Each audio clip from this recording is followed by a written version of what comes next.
Today was our last day of the trials. We had our 11v11 versus Papua City Women, and we're really looking at game intelligence and game understanding, and we wanted to see what they've learnt from their environments and what they're going to bring into the space. This is our final trial day, so now me and the coach will go back and go through the process, and then the next thing that will go from here is the selected team will be announced. A good thing is that we've got a lot of under 18s that have graduated into the under 20 space, so there are some familiar faces. It's been about 6 months since we've seen them, so it's good to keep in touch and see how they're progressing, and some new faces as well, which is really good, coming from all different environments and age abilities as well. So what's next is we're going to go back and look through all of our players' lists and evaluate and look at the 20 that we're going to announce. The 16 will travel, and we'll have 4 non-travelling reserves. But we'll go back and that will be announced before Christmas. So then over the summer we can start preparing for tour camps and things like that.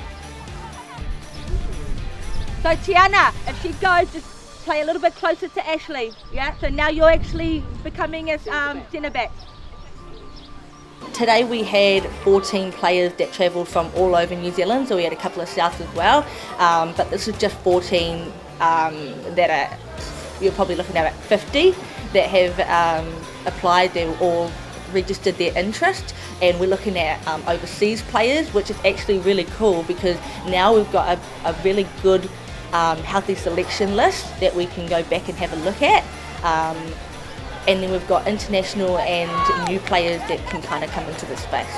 But what I'm looking for are players that I can see fitting into the playing style that I want to play, and so what I've seen today, yeah, there's a couple of them, but we've also got a really young squad today, so even if they don't make this under 20, we're looking to put them into our other programs like the 18s and 16s, so there's still room for them to move within the team.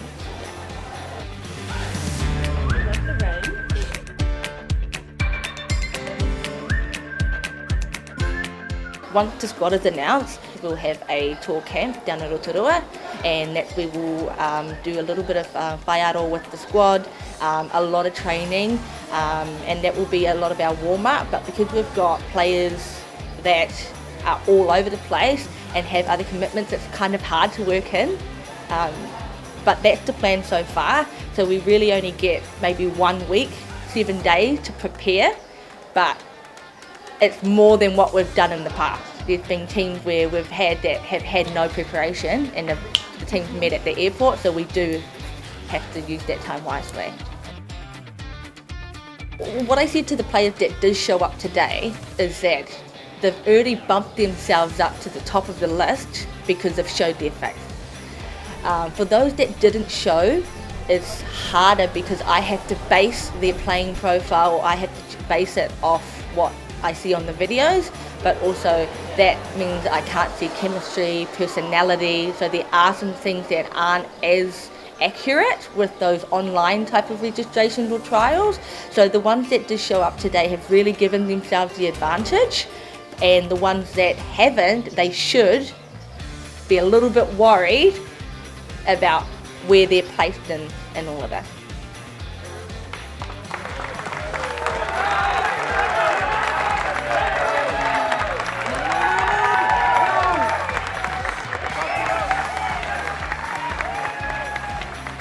It's definitely something that's in the back of my mind, thinking about the last 2 international exchanges we haven't come out on top, and that's it's a big step for us.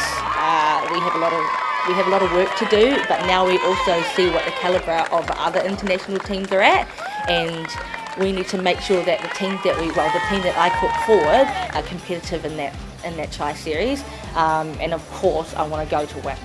Yeah, that's my main goal. I got a lot to say to the Hawaiians and the Australian Indigenous. You did it once, not again. PP out.